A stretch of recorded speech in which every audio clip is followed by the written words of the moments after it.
always let it speak to us before I Excel.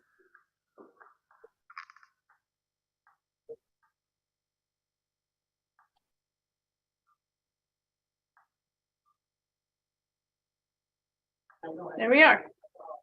Is it possible to have the other monitor on as well? Well, I would, to be honest, I'm going to be sharing my screen. I'm not certain Okay. if that's going to cause issue with folks at home. So if it's okay, I'd prefer to. I can play around with that before the next meeting. Thank you. So we'll call the meeting of the City of Salem Climate Action Plan Committee for Monday, March 6, 2023 to order. President Hoy. Stapleton. Gonzalez. Excellent. And we have staff and guests as well. We have received public comment and that was sent out to everybody. Is that correct, Heather? That's correct. Public comment from 3:50 on Friday. Great. Thank you so much. I did see that. And then we need to approve our January 23rd, 2023 meeting minutes. I move approval of the minutes.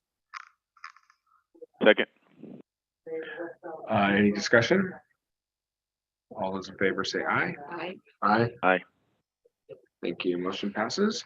And we are on to the 2021 Community Greenhouse Gas Inventory Final Report. Okay, thank you very much.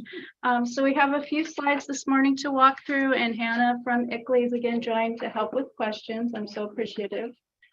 There were a few changes since our last meeting in January, so we'll just kind of walk through those quickly. Let me get the right mouse and share my screen.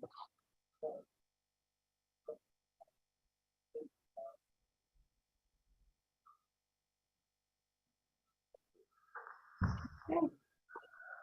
Can folks at home see this okay? Yep, thumbs up, great. Yep. Okay, so we'll just walk through. We did complete the final report with the final emissions calculations. Let's see. So to get started, here's our final numbers for 2021. We are just over 1.2 million metric tons of CO2 equivalent. This translates to just under 7 metric tons of CO2 per person. For the 2016, it's pretty darn close to what we had. We ended up with 1.5 million metric tons. It's about 20,000 difference than what we had started with, and just under 10 metric tons per capita. I have a question. Yes. And this might be for Hannah, but what is the average for the United States per person capita? Do we know that? I do not know that. It definitely is more of a regional basis. Sorry, my cat's yelling.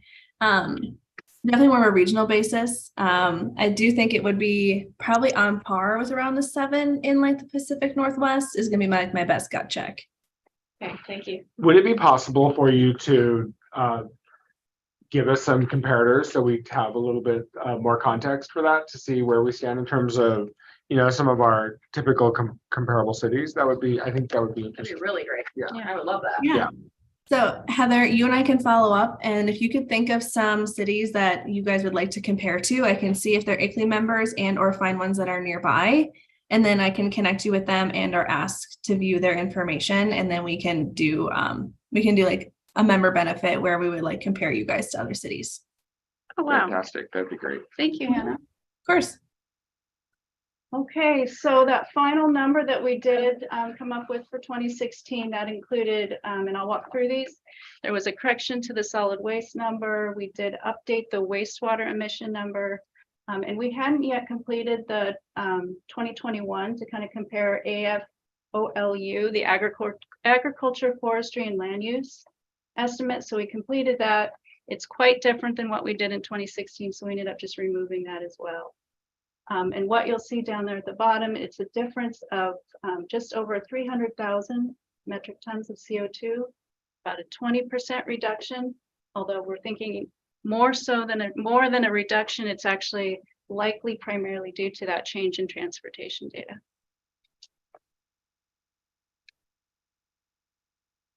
All right, so to quickly walk through the changes. So we had noted during the last presentation that there were some kind of unknown errors that were found in the 2016 data that we weren't quite able to trace.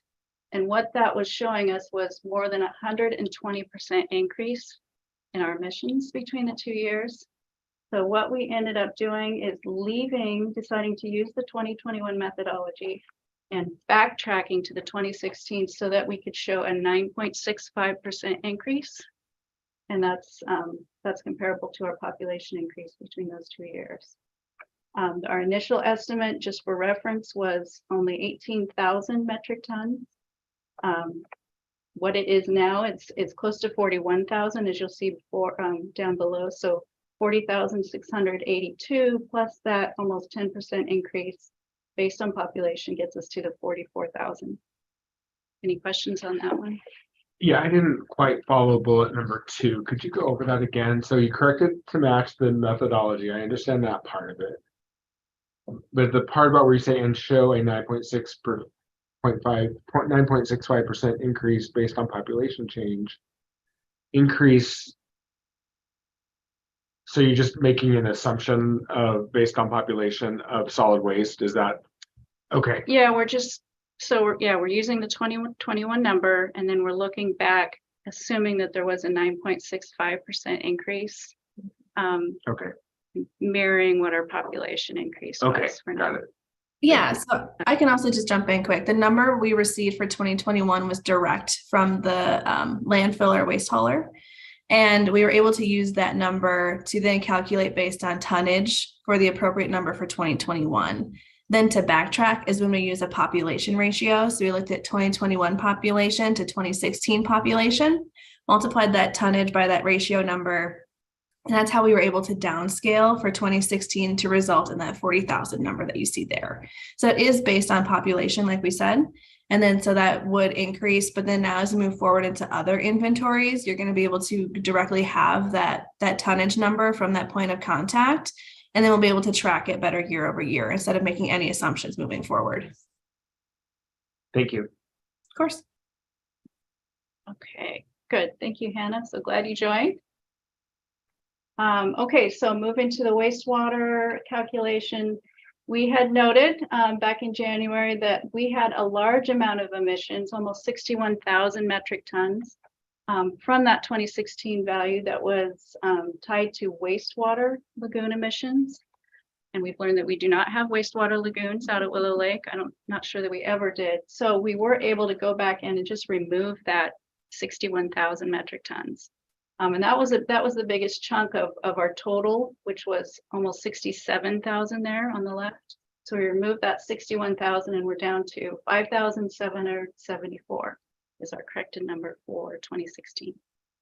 And just for reference, you see that the 2021 number that we were able to calculate is pretty close to that at just over 5,000 metric tons. So the corrected number for 2016, we've come down from that for 2021. We have. And do we know how that was achieved, or was it just less use? Or I'm not positive. I'm going to guess we did a recent upgrade to our cogeneration system out there, which was a big effort. I think it was 11 million in all, and it uses that methane for energy through the digesters as well as for the building. So I think there may have been some improvements there, but that's a guess on my part. that's what I would have thought too. That's what I'm guessing as well. Just like not knowing your situation, I would guess it would come from internal efficiencies at the facility is normally, and that's not including electricity and natural gas use. It would come from how they're actually processing the waste to result in lower emissions from that process. We good? Okay, I can't see if folks online have questions, so just jump in, please. So the next change that we made, again, this is agriculture, forestry, and other land use. So we had not completed this estimate yet for 2021 when we met before. That said, I've learned that since 2016, the methodology has changed quite substantially. I think it was 2021 that ICLEI and the World Resource Institute actually worked together to create an updated methodology for this. Again, it's quite different. So just taking a step back, we see that in 2016, we actually estimated almost 21,000 metric tons were removed through sequestration and through this category. And what we're seeing now in 2021 is actually that number is probably closer to 4,000 metric tons. So with that update, we decided just to go back and scratch that 21,000 number, and we'll likely use this 3,700 number moving forward. We'll continue to do analysis with each inventory, but it's probably closer to that value. Questions on this? And you getting this information from tree coverage, canopy coverage, So open this, spaces? yeah, it was Yeah. calculated. So we actually used our, in 2016, we used our tree canopy data. So we had that data again available. So I sent the tree canopy data to ICLEI, to World Resources Institute, actually helped with this. And they also compared that data to national land cover data sets as well. So they took both those data sets, used our city boundary, and ran an analysis actually back to 2008 to 2019, which is the tree canopy data that we have. And so this is what they calculated. Thank you. Okay. Anything I missed on that, Hannah? No, that's all good. Okay, so the big one in our updated inventory is this transportation emissions. So we did see overall, it's looking like a 40% decrease in emissions. Again, we changed the data source. So it was previously a SCATS Salem-Keizer Area Transportation Model data that was used in 2016. And we made the decision to move to Google Environmental Insights data, which is kind of on the ground, real Google data that's collected while we're out there.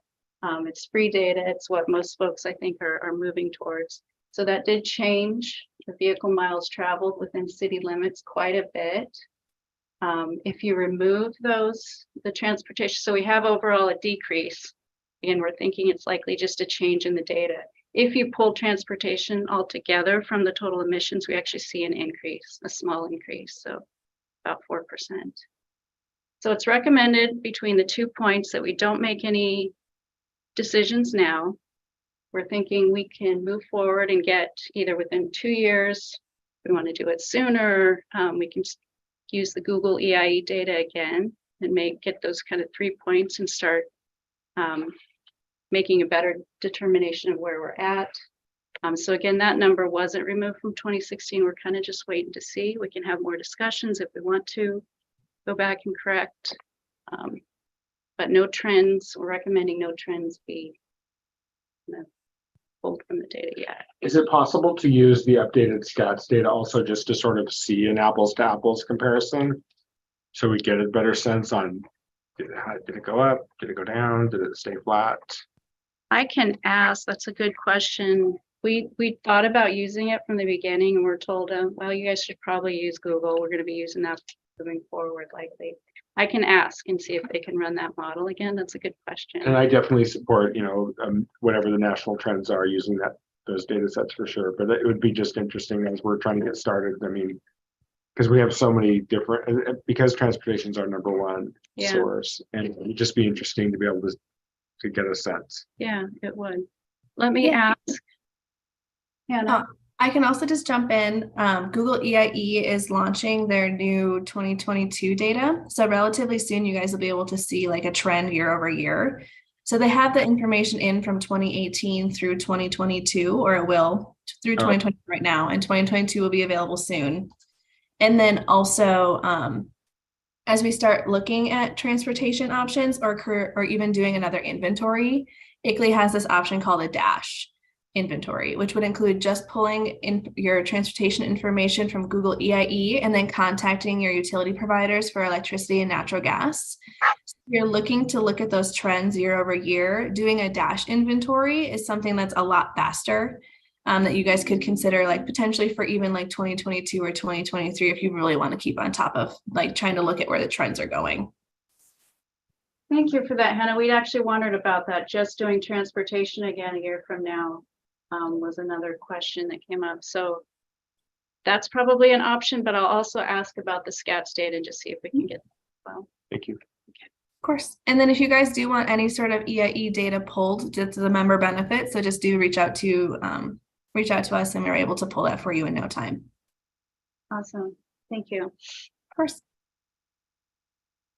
Okay, so final kind of summary of where we're at. So the breakdown, again, we still see, despite the differences, transportation remains the biggest. We're at 41%. Commercial and industrial and residential energy, both of those combined is a big chunk though. It's over 50%, 55% of the total. So as we noted in the report and kind of per our last discussion, actually at the last meeting, any actions that focus on transportation and energy both are going to be big in making any changes. It is recommended, as stated down there, that we do another inventory 2 to 5 years from now. I think 2 years would be recommended just to make it go a lot quicker and have the data more comparable again. But again, we could look at doing just transportation or other, it sounds like, a year from now. Any Overall, questions on this? other questions? All right, well, thank you. Okay. So Hannah, I think you were here for questions. If you wanted to escape, it sounded like I'm giving you that option. I think. Thank you for joining. That was helpful.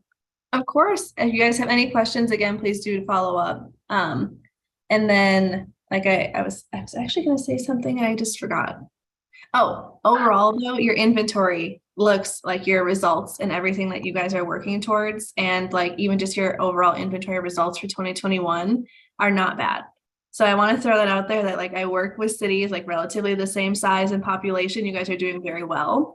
So do pat yourselves on the back for that. You're definitely be like a leader in the space. So, and if you guys want to compare it to anybody, please do just let us know and we'll be able to do that for you guys as well. Hey, Hannah, just related to that, just a quick, Google search while you guys were talking. The United States average is about 4.7, between 4.2 and 4.7 tons per capita. So, or 14.2 to 14.7 tons per capita. So yes, we are well below the national average. Is that tons or metric tons? It's metric tons. It is. Okay. Awesome. Little different story. Yeah. Thank you. Of course, I am going to jump y'all, but again, follow up with any questions. Have a good rest of your day. Thank you, Hannah. Yep. Bye-bye. Okay. All right, on to number 5. Number 5. Okay, so discussion of high potential greenhouse gas reduction strategies. This was something that I had a question come in to me, and it's actually something that's kind of been in the back of my head. I just thought it might be good because there's so few strategies in our plan that have this category, that just to kind of quickly walk through and make sure that we're all aware of what we have. Actually, I'm going to share this thing.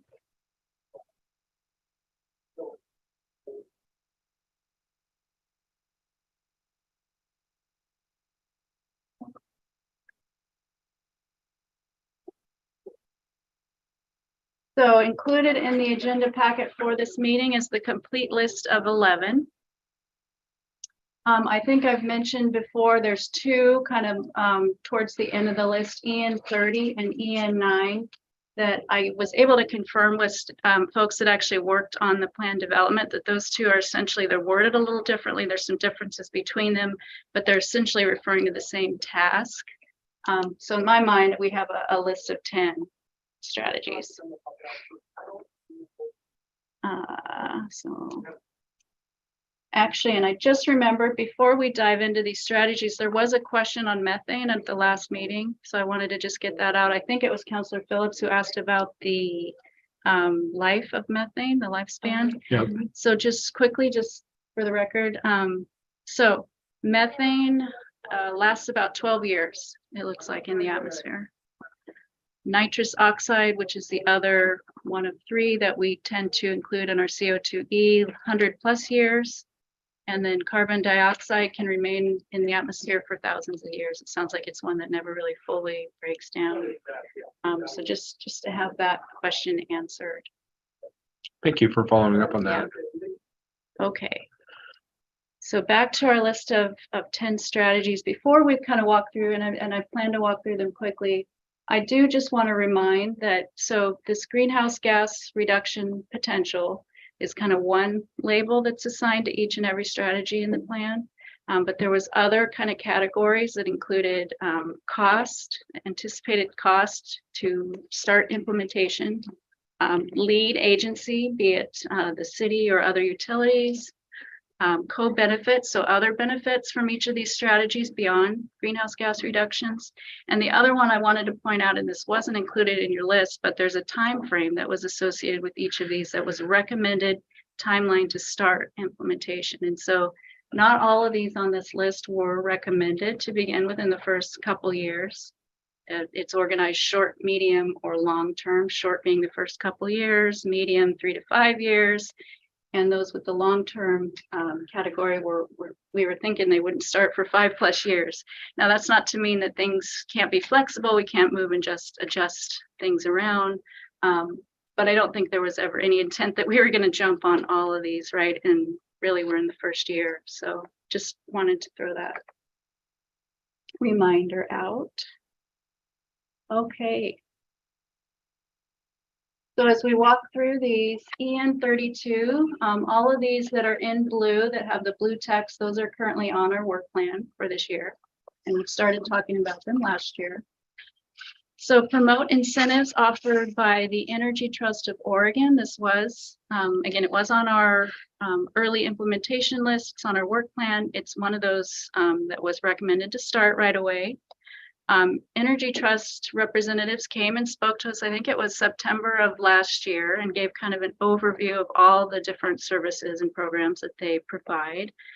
Those include cash incentives, helping folks access state and federal rebates, design assistance, installation of solar on some large new projects. And they also offer an energy advisor as well for certain types of projects. I think those larger redevelopment. So I think so. This strategy is written fairly generally. I think promoting their services, there's a lot of different options and things that we can do. I've started by putting this information on our website, just links to their website. We can do social media. I'm going to work with our communication staff to kind of share different tips in social media, radio. We do radio. We do a few ads. But I think another one that I haven't yet spoke with staff is our development services and our permit staff. They probably are in a good place to kind of, if we have the information for them, to kind of start sharing it as well. It seems like that's if we're going to really make an impact, we need to be working with the development. I think you're right. Development community.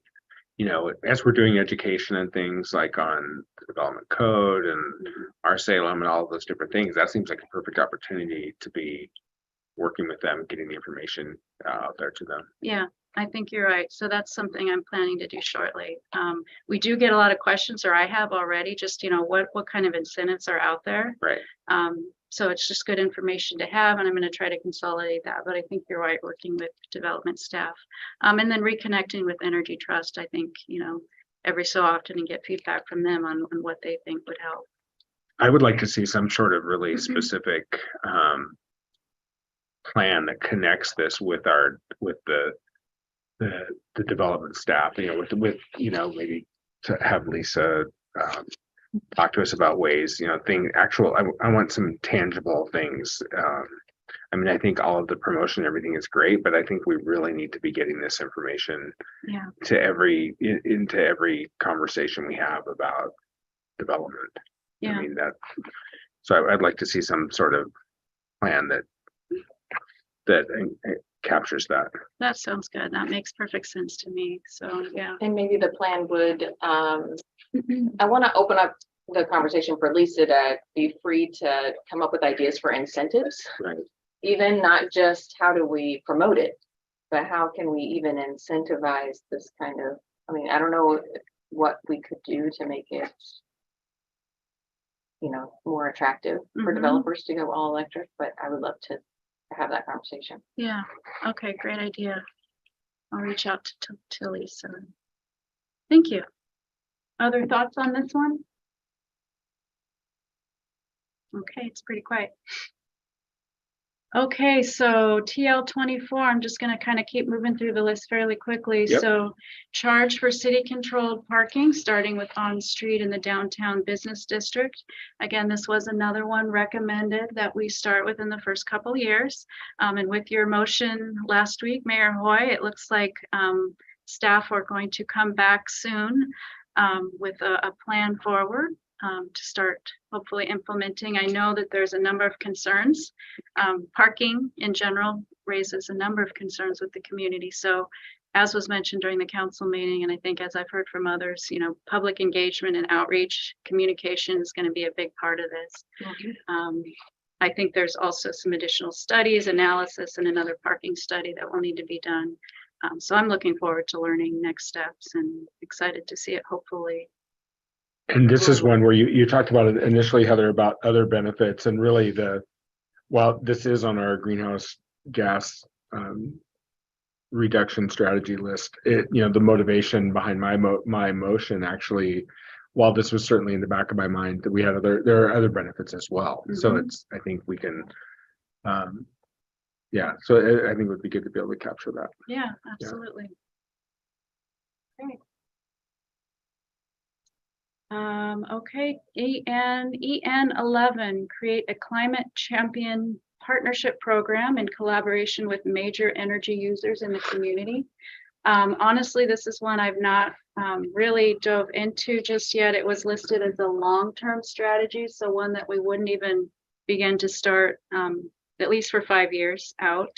The strategy language in its entirety references working with the state, the school district, and other large industries perhaps, which I think would be an incredible opportunity. I think it would be fun and be really visible to have a program of this nature.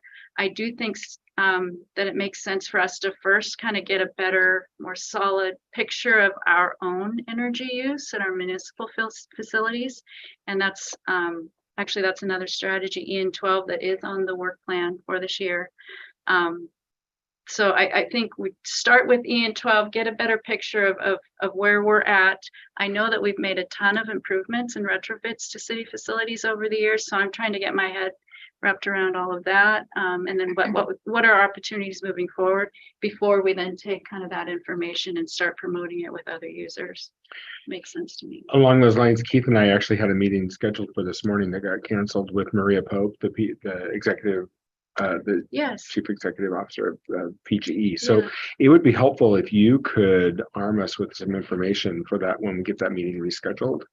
Because I know that that's one of the things that she wants to chat about are, strategies and ways we can partner going forward and that kind of thing. So it would be helpful to be able to tee that conversation up at least during that initial meeting. So you'd like information on municipal facilities or this Well, I think- potential program? I think municipal facilities for sure. Yeah. Get it because I know there are projects that they're really excited about, like our microgrid out of Public Yeah. Works and that sort of thing that they want to talk with us about. Are there ways, are there other things that we can do similar to that? And so I think it would be helpful just to have a really good sense on the current state of affairs, Mhm. where we have solar, where we have opportunities for solar, Yeah. that sort of thing. So I think just having current, what's our current status? I think that would Okay. be very helpful for us, Okay. to just get that conversation started. When do you think you'll? I don't know when it can be Okay. scheduled for. Usually those meetings take a bit to get on the calendar. Yeah. Yeah, I was excited to see this one when I was prepping for this meeting, because this kind of gets at that idea. I think I've talked to you about it before, that the city can't do this work alone. Right. And we're gonna not only need every individual home and folks to really get on board with just changing our behavior in order to respond to climate change, but a really great place to start is with these businesses and the school district. And I think it would be amazing to see them sign on to support this, I agree. and whether we have logos that we could create for Right. their business doors or whatever, that they're partners in this work or whatever. It seems like it would be a really great step forward. Okay. Yeah. I don't think you have to know exactly where we're at in order to ask for help from other people. Does that make sense? I get where you're coming from. Yeah.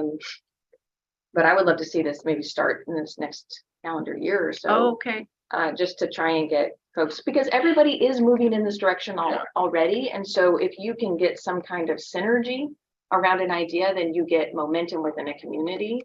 And I don't think it would be very much money to go out and meet with these people and in my mind, get them to sign on, create some kind of online presence or signage that really clarifies that they're partnering with us. And I don't know what that looks like in the future. Is there, a annual summit where we all get together and talk about what we're doing, or how are we? I guess that's part of more of the conversation about like how does that look? What does it look like to be a partner? Maybe one thing that we could do, since we haven't actually reviewed that one yet, maybe it Yeah. would be time to just, let's pull that one forward. It sounds Okay. like there might be some interest in pushing that timeline up. So, Okay, no, that's helpful to me. We're getting a new superintendent with the schools, so it's a really Yes. great time to, and I know that this is just such a passionate topic for young students. And so I think that we're missing out on making a connection by not doing something sooner with this. Okay, that makes Especially with the sense to me. schools. Yeah, thank you for the feedback on that. I actually did hear from a school group and I can't remember their name. They're going to be reaching back out again, but they have started to work with schools across the state to kind of work on energy efficiencies and other climate related efforts. So I know there's a lot of interest. It would be nice to kind of tap into that and connect. So thank you. Great. Okay. And I see those schools with those big roofs and I just think Yeah. like, come on. Okay.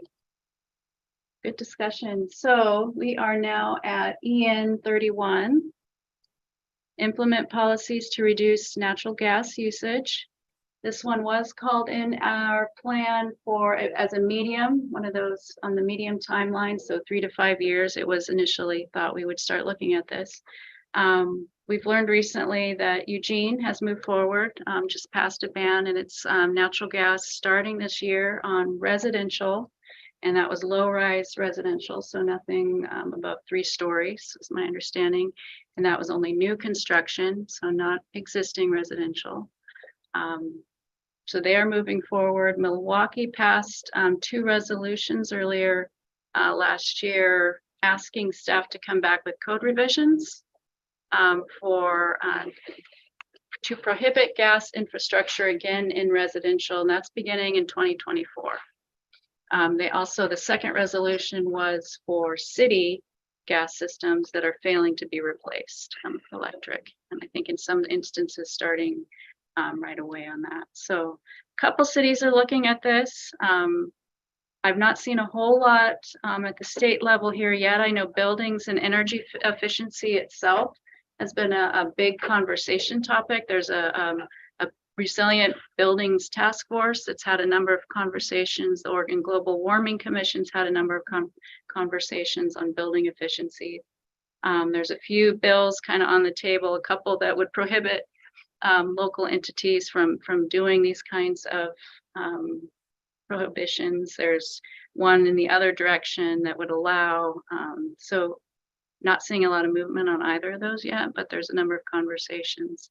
In looking, I did see that Washington State just recently, their state building code now requires in July of this year, heat pumps for new residential and commercial. So there are some changes, some people looking at this. It's not one we've looked at yet. And I know it causes a number of concerns as most of these in the high list probably will. So it's kind of where we're at right now. Okay. questions or comments? Okay, thank you. All right. Next one, MW23, enhance the capture of wastewater emissions. That was on our long-term list, so greater than 5 years out. This is one that I need to actually do a bit more research on. As we just completed our emissions inventory, we realized we're not releasing methane to the atmosphere from that process like I think we thought previously. And our emissions are actually pretty darn low, 5,000 compared to 1.2 million. Excuse my ignorance on this, but isn't this what our cogen facility does? Well, and that was my initial thought as well. Yeah. I guess, okay, Yes, it does. And I think the reason this is high, as Heather said, is that when this list was first made out, we had a very high wastewater emission rate based on a flawed assumption that we missed. okay. Back whenever someone thought we had lagoons up there. Yeah.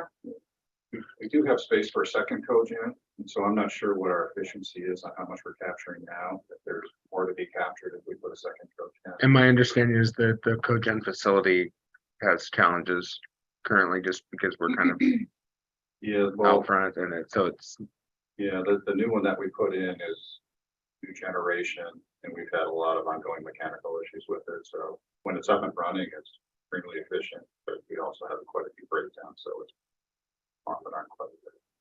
So it's a few years old now, so maybe the technology is catching up and better, but we did build a building margin to house a second one at some point in the future. And I'm not sure, like I said, I'm not sure what our capture rate is. Are we capturing all of it, or? I don't know the number, and it might be a bit flawed because of the on again, off again of the actual running of it. right. I would like to know more about that on again, off again business and take a look at that. I would just like to know more about this whole thing. Yeah, Right, like, did this come from the assumption that we had lagoons? If so, do we need to reword this to Yeah. be more Right. specific about adding a second one, or, right, like, this seems very looks like we got some work to do. floating by. Yeah, Yeah, so maybe MW23 is one we could take a deeper dive into to see, like yeah. Counselor was saying, is it relevant? Does it need to be reworked? Was it based on faulty information? Let's take a deeper dive on that one. Okay, that sounds good. Yeah, you always have to be careful when you're taking a deeper dive into wastewater emissions, though. Thank you for that cautionary note, Mr. City Manager. I appreciate that. You left that for him to say. Wow. Okay, so we're halfway through this list. EN 35. Promote Energy Trust Oregon programs for industrial and large commercial buildings. This one was expected to start 3 to 5 years out, so it's a medium one. It seems very similar to the first one that we spoke of to me, where we're just promoting their programs in general. Although I do think if we're targeting industrial and commercial businesses, our outreach probably needs to be a bit more targeted as well, and that's something that, like you said, Lisa might have. Lisa and other staff at the city might have more. And maybe a conversation with SEDCOR too, to get them Yes. engaged and to make sure that, yeah, I think. So to me, it seems like we had a partner, 32 and 35 together and not, Yeah. seems like there's some opportunities there. On both of those, so. That makes sense. Yeah. So that one we could potentially move forward sooner as well. Great. Okay, EN 30 and EN 9, these are the two that, although they're worded slightly differently and they actually had different timelines to start. I did confirm they're the same task.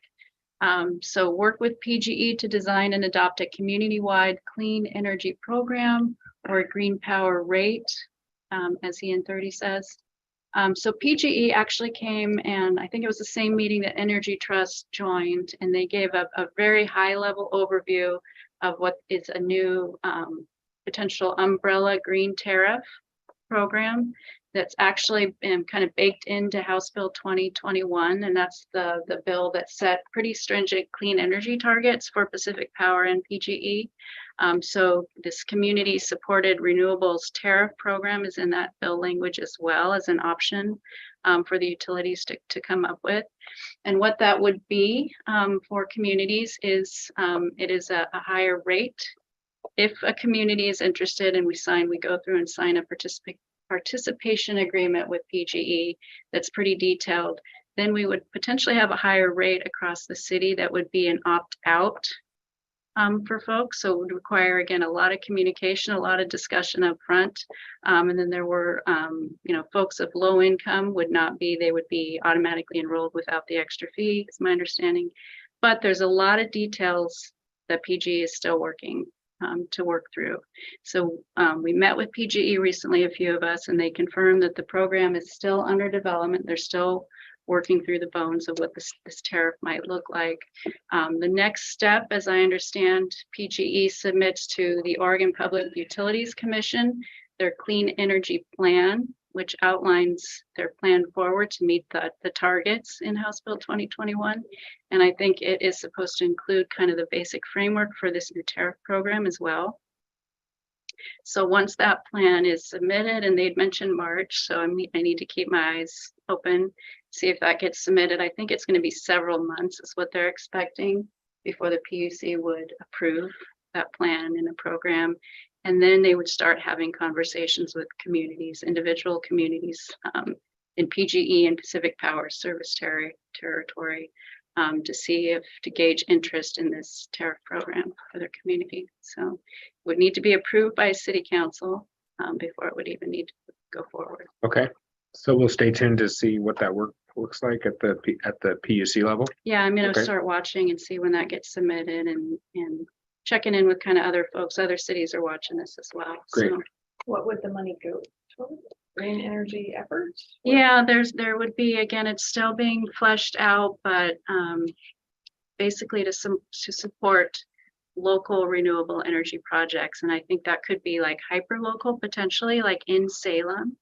Some small scale projects, maybe like with battery. I think we could, depending on the agreement, we could potentially work with PG and kind of focus areas of where they might go if we so choose. Otherwise, money can just go to, kind of more regional projects. It's really, I think right now, sounds pretty darn flexible. That's how I Something- understood it as well. Yeah, something we'd want to work through in pretty good detail. So, Interesting. Thank you. all right, so EN 14, third from the top, a weatherization program prioritizing low income, and that was low income renters, homeowners, and businesses per the full language. This one was on our early implementation list. I didn't pull it over to our work plan primarily because the city's not really the lead in this one at this point. So development of a new weatherization program, kind of, at least the way the strategy was written, really hinges on Healthy Homes Program funding, which the Oregon Health Authority will be administering that program. They're still finalizing the program details. It looks like they anticipate having grant funding available later this year for local agencies that are interested in administering local programs, but it's not yet available. When I spoke to Mid-Willamette Valley Community Action Agency last year, they were interested in applying. I haven't touched base with them for several months, but this information was also forwarded to the Housing Authority as well as Marion County, and they've kind of expressed interest. I don't know if they have capacity as well for this kind of a program, but it's not presently something that, at least right now, that the city is planning to kind of administer on our own. So it's hopefully moving forward soon, and we'll keep checking in with our partners in the community, but it's not something that we're taking the lead on right now. Oh, Heather, this is Jose. Yeah, This one here, I know the city is not taking the lead, and Community Action has for years had this program. But I think it'd be nice to sort of essentially start gathering all the players together to know what's happening. I mean, just this morning there was a report. I'm not sure which European country. I forgot. The low income. A lot of people's utility heating bills have doubled, and they've had to create warm zones for people. So 300 sites around the country, just for people to be warm during the day after their kids get out of school and before they go to bed, and because they just can't afford to heat their house. And a lot of it was, if you just hear them, it was weatherization related. One Yeah. lady was saying how a draft comes through her house, they can't stop it, they have no money to fix it. So I think whether or not we're taking the lead, I think this checks all the boxes, and this one's really important because there's people struggling today. absolutely. Yeah, thank you for that.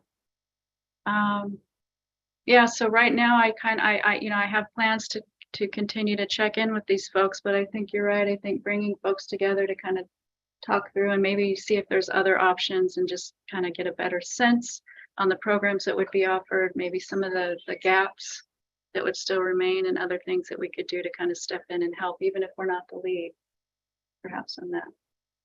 Yeah, I've been really interested just in this idea in general because going green is really for the privileged. It's so expensive Yeah. to do these things. So I see folks in homes that I would really struggle to be in, right? Because of, non-operable windows or, Mhm. just really, really hard. Yeah, It's really hard to do that. So how do we make going green become more equitable? I think is an interesting thing. And this is one of those things that hits on that. And I don't know what our role is with this, like you said, but, and maybe my homework is to understand, House Bill 2842 a little bit better to see for myself, like how we could maybe, but yeah, just maybe an update, at some point, whenever, I don't know what this looks like. I guess I'm struggling with that. yeah, so I could maybe, I don't know if maybe some of the staff from Oregon Health Authority might be willing to come to one Yeah, of our that'd be really meetings and good. talk through. Yeah. Find out if there are other ways that cities can play it, help Yeah. push this along or play a lead role or something. Okay. Yeah. Sounds good. This is really helpful to me as I look ahead, so thank you. Okay, almost done with this list. So EN 36, let's see, I'm on my 2 different mouses here. With my notes so I don't forget. EN 36, implement incentive program for residents and businesses to switch from natural gas. This one was listed as a short term, so one that we might start within the first couple years. But it does also identify others as the lead. It doesn't necessarily say that the city's going to take the lead role on this. I'm still learning. I know that there are, as I mentioned, a ton of different incentive programs out there that the Energy Trust has kind of consolidated.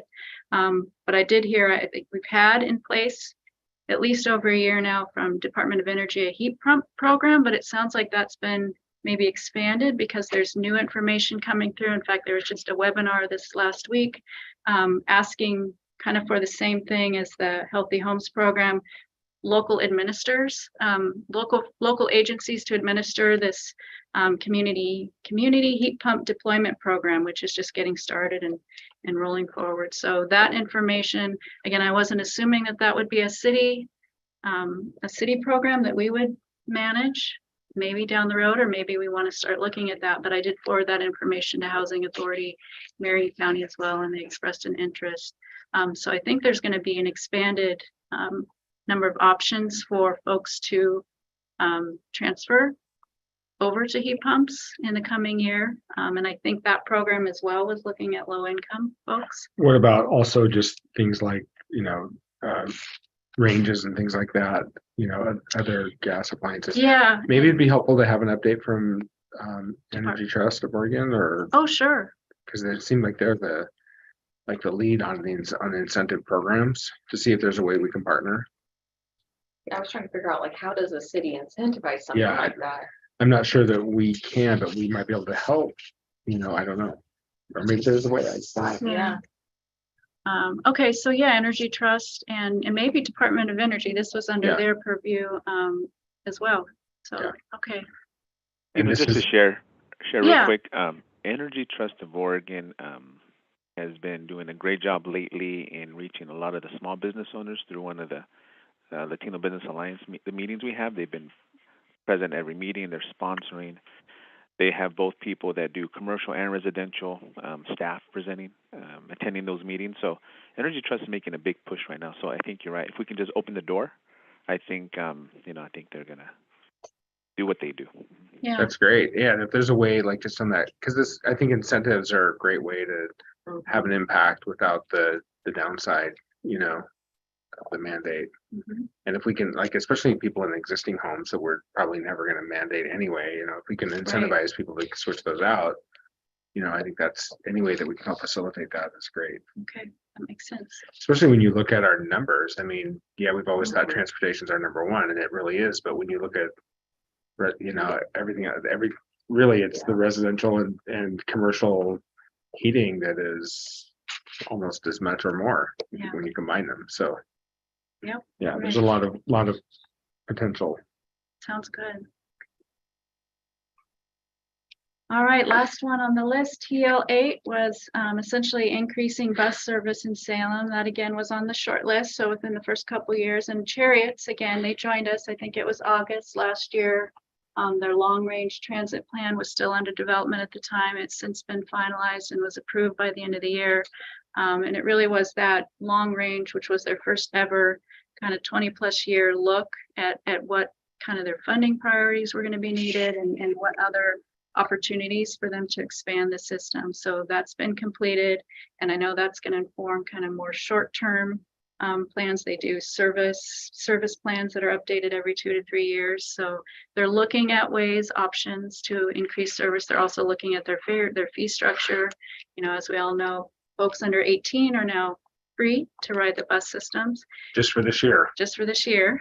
because we partnered with Kaiser and That's the right. bus and transit to do that. They're looking at long-term strategies to pay for that permanently. We have let them know that we're, you know, it was a one-year pilot that we don't have the capacity to keep delivering Yeah. going forward. But I know they're working on it because they've seen such an impact on ridership it's been a huge, Heard that. much bigger than they ever anticipated. Yeah. But other things that we're doing, you know, with our development code, we have incentivized building along their major routes, and with the bond, we're looking at ways to possibly co-locate branch libraries and That's right. affordable housing with their new transit centers. So even which doesn't exactly talk about increased bus service, but it does. It all relates. yeah, Yeah, yeah. for sure. So there's a lot going on that one. And again, Chariots is the lead, but we're certainly doing a lot to partner and help with that. Are we doing anything with the transportation system plan update that would, you know, either do bus only lanes or the rapid transit where I know they are working with the lights signals. That's already in process from what I understand. You're talking about prioritizing lights for the Yes, buses, I yes. believe so. Yes. But just wondering if there's anything like that as far as the transportation master plan update, kind of really honing in on what our public transit needs in order to meet these goals. I'll check. Yeah, that would be really interesting to see how we can help. Yeah. Because that's a huge thing that we as the city can do to Right. help. Now's the time to be having those conversations Yeah. as we get ready for the TSP update. Okay. Excellent. So that's the list of 10 high ones. Did you get the feedback you needed?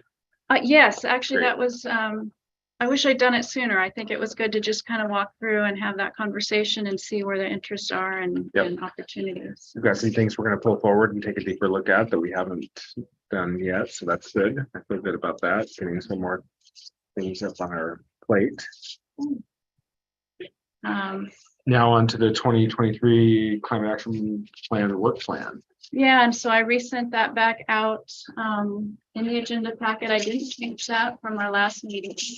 But I think I've mentioned a couple times that, you know, this was a starting point. Now we just gave you some edits. We in have our some last edits, so that's conversation, good. so that's good. Yeah, thanks to, oh, a bigger one, thank you. So yeah, and my apologies at our last meeting, we did run short on time, so we touched on it very quickly, so I wanted to make sure that any questions were addressed, concerns. Any questions or concerns, conversations that we want to have on the work plan?